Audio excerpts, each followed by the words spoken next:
In 1986, German historian Heribert Illig started developing the phantom time hypothesis.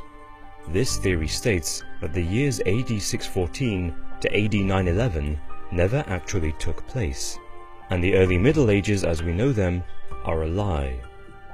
Followers of this idea argue that key historical events and figures, from Charlemagne to Alfred the Great, either existed at another time in history or have never been anything more than fictional.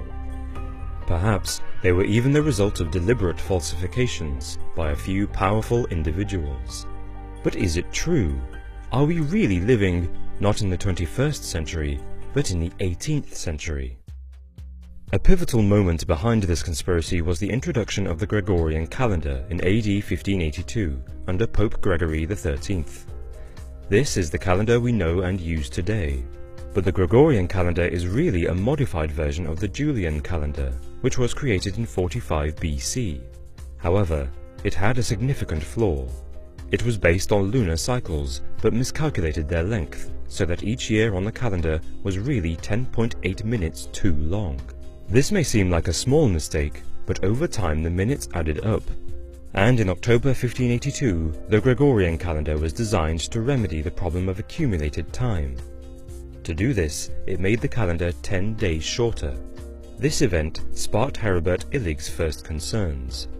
He calculated that the 1,627 years that had passed since the Julian calendar began in 45 BC actually amassed a 13-day discrepancy. By skipping just 10 days in 1582 instead of 13, the new calendar only accounted for the extra time that had been accumulated up until 1282. Therefore, 300 years were missing from the Pope's calculations. But where did the Pope get an extra 300 years from to bring the calendar up to 1582? Well, the poor quality of material evidence attributed to the early Middle Ages makes this period the most likely candidate to have been fabricated. Historians of the era have always been heavily reliant on written documents, some of which have later emerged as frauds. For example, German historian Horst Fuhrmann has highlighted documents forged by the Roman Catholic Church. The fake documents claim to have been written several hundred years before they actually were, and they describe great moments of history centuries before the events are known to have happened. In fact, unreliable medieval records have been recognized as such a problem that in 1986 a large archaeological conference was held in Munich solely on that very topic. Illig's interpretation was that there was clearly something fishy going on with date calculation and counterfeit documents. What's more, theorists argue that other historical facts simply do not add up.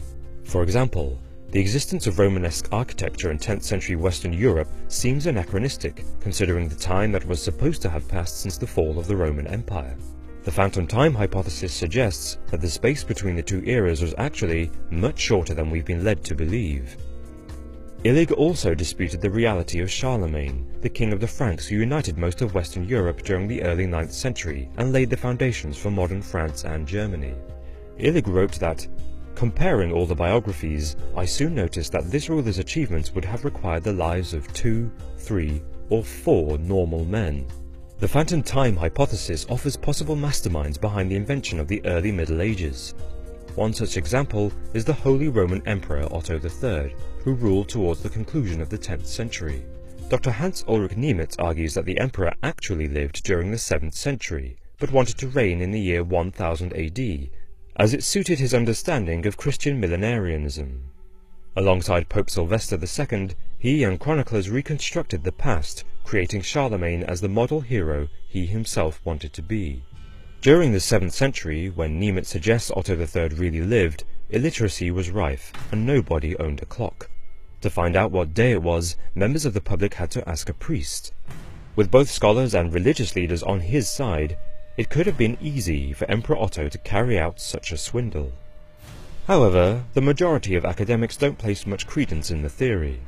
Despite theorists' accusations of imprecision and misrepresentation, a variety of scientific dating techniques, such as dendrochronology or radiometry, corroborate the timeline taught to us in history lessons.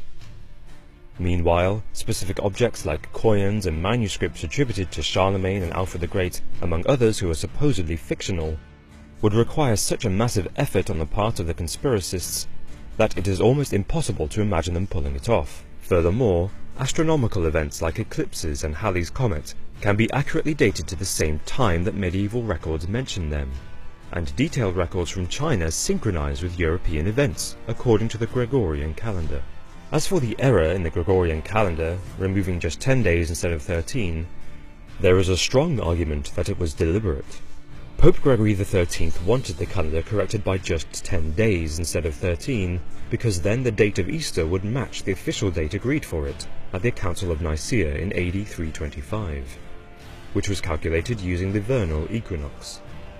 Nevertheless, even critics admit that the phantom time hypothesis cannot be completely and definitively disproven.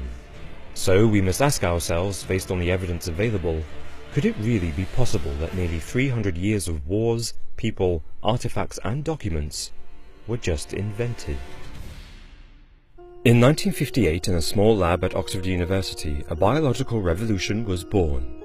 A young scientist called John Gurdon cloned an animal from a single cell for the first time